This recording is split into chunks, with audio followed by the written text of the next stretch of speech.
નમસ્કાર. દિવસભરના તાજા સમાચારોમાં તમારું સ્વાગત છે. તમારી સાથે હું છું પિનલગીરી ગોસ્વામી. સમાચારો વિસ્તારથી જાણીએ એ પહેલા મહત્વના સમાચારો ઉપર એક નજર. મિત્રો, આજની વિડીયોમાં સૌપ્રથમ વાત કરીશું ઠંડી અને વરસાદને લઈને મોટી આગાહી સામે આવી છે. અંબાલાલ પટેલે જણાવ્યું છે કે ડિસેમ્બરના બાકીના દિવસોમાં હવામાનમાં પલટો આવી શકે છે. અરબી સમુદ્રમાં લો પ્રેશર ઊભું થશે.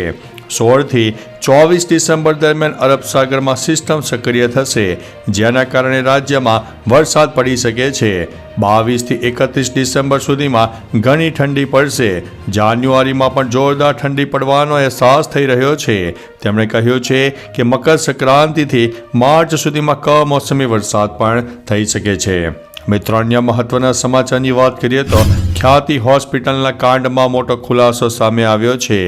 તપાસમાં જે તરકટ ચાલી રહ્યું છે તે જોઈને લાગે છે કે આરોગ્ય વિભાગની તપાસ પણ શંકાના દાયરામાં છે. સૂત્રો તરફથી સામે આવેલી માહિતી અનુસાર PMJAYનો લાભ લેવા માટે એપ્રુવલ ઇમરજન્સીમાં મોકલતા હતા. અત્યાર સુધીમાં 3500થી વધુ ઓપરેશન થયા છે. ખોટા રિપોર્ટના આધારે PMJAYમાંથી મંજૂરી મેળવતા હતા. આ મામલે હવે EDની પણ એન્ટ્રી થઈ ગઈ છે. મિત્રો, અન્ય મહત્વના સમાચારની વાત કરીએ તો મનોદિવ્યાંગ મહિલાનું 2 વર્ષ બાદ પરિવાર સાથે મિલન. 2 વર્ષ પહેલા નવસારી સખી વન સ્ટોપ સેન્ટર દ્વારા આશરે 35 વર્ષીય પરિણીતાને નારી સંરક્ષણ કેન્દ્રમાં આશ્રય હેઠળ મુકાયા હતા. મહિલા મનોદિવ્યાંગ તેમના પરિવાર વિશે જાણકારી મેળવવી ખૂબ જ અઘરી હતી. આમ છતાં નારી સંરક્ષણ કેન્દ્ર દ્વારા સંવેદનશીલ અભિગમ દાખવીને આ બહેનના પરિવારની શોધખોળ કરીને તેના કૌટુંબિક મિત્ર સાથે ટેલિફોનિક સંપર્ક થતાં તેમના પરિવાર અને વતનની માહિતી મેળવી હતી. મિત્રો, અન્ય મહત્વના સમાચારની વાત કરીએ તો ભાવનગરમાં 50,000 રૂપિયાના વ્યાજ માટે યુવાનની હત્યા કરવામાં આવી છે. ભાવનગર શહેરમાં વ્યાજના પૈસાની ઉઘરાણીનો મામલો હત્યા સુધી પહોંચી ગયો હતો. ભાવનગરના કાળિયાભીડ વિસ્તારમાં અવાવરૂ જગ્યામાંથી એક યુવાનનો મૃતદેહ મળી આવ્યો હતો, જેથી પોલીસે તપાસ કરતા પ્રાથમિક દ્રષ્ટિએ હત્યા થઈ હોવાનું સામે આવ્યું છે. જોકે બનાવ બાદ સાંજ થતાં મૃતકના પરિવારે 2 શખ્સો સામે પોલીસ ફરિયાદ નોંધાવી હતી. હાલમાં પોલીસે બંને આરોપીઓને ઝડપીને રિમાન્ડ મેળવ્યા છે. મિત્રો, અન્ય મહત્વના સમાચારની વાત કરીએ તો ભૂપેન્દ્રભાઈ પટેલે રાજકોટમાં હોસ્પિટલનો શિલાન્યાસ કર્યો. રાજ્યના મુખ્યમંત્રી ભૂપેન્દ્રભાઈ પટેલે રાજકોટના પ્રવાસે હતા, જ્યાં તેમણે 150 કરોડના ખર્ચે નિર્માણ થનારી સિતુજ મંજુ પટેલ હોસ્પિટલનો શિલાન્યાસ કર્યો છે. મળતી માહિતી પ્રમાણે 250 બેડની સુવિધાયુક્ત આ હોસ્પિટલમાં gastrology, nephrology, urology, neurology, cardiology, oncology, pulmology વિભાગોની સારવાર ઓછા દરે પૂરી પાડવામાં આવશે.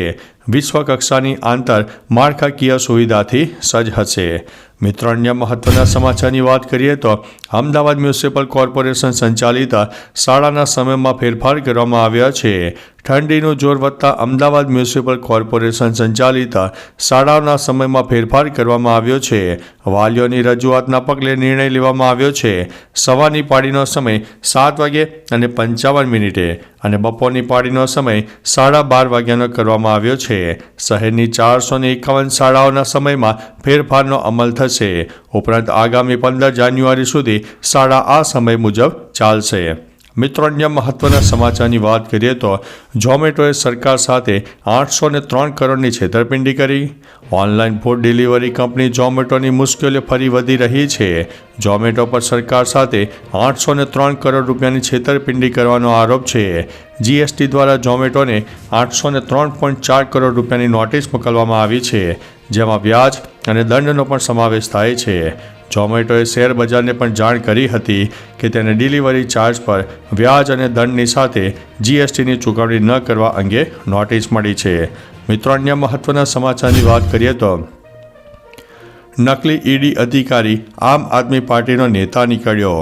થોડા દિવસ પહેલા કચ્છના ગાંધીધામના રાધિકા જ્વેલર્સમાં નકલી ED ટીમે દરોડા પાડ્યા હતા. ત્યારબાદ પોલીસે આ 12 લોકોની ટોળકીની ધરપકડ કરી છે. હવે આ મામલે મોટો ખુલાસો થયો છે. આ ટોળકીનો માસ્ટર માઇન્ડ અબ્દુલ સત્તાર આમ આદમી પાર્ટીનો નેતા નીકળ્યો છે. આ અંગે રાજ્યના ગૃહમંત્રી હર્ષ સંઘવીએ એક્સ ઉપર પોસ્ટ કરી છે જેમાં આરોપીના ઈસુદાન ગઢવી સાથે આરોપીના ફોટા પણ જોવા મળ્યા છે. મિત્રો, અન્ય મહત્વના સમાચારની વાત કરીએ તો જો બાઇડન જતાં 1500 કેદીઓની સજા માફ કરી. અમેરિકી રાષ્ટ્રપતિ જો બાઇડને કાર્યકાળ આવતા વર્ષે જાન્યુઆરીમાં સમાપ્ત થઈ રહ્યો છે.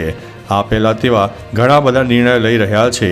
આ સંબંધમાં તેમણે અમેરિકન જેલમાં બંધ 1500 જેટલા કેદીઓની સજા માફ કરી દીધી છે, જેમાં ભારતીય મૂળના 4 અમેરિકનોનો પણ સમાવેશ થાય છે.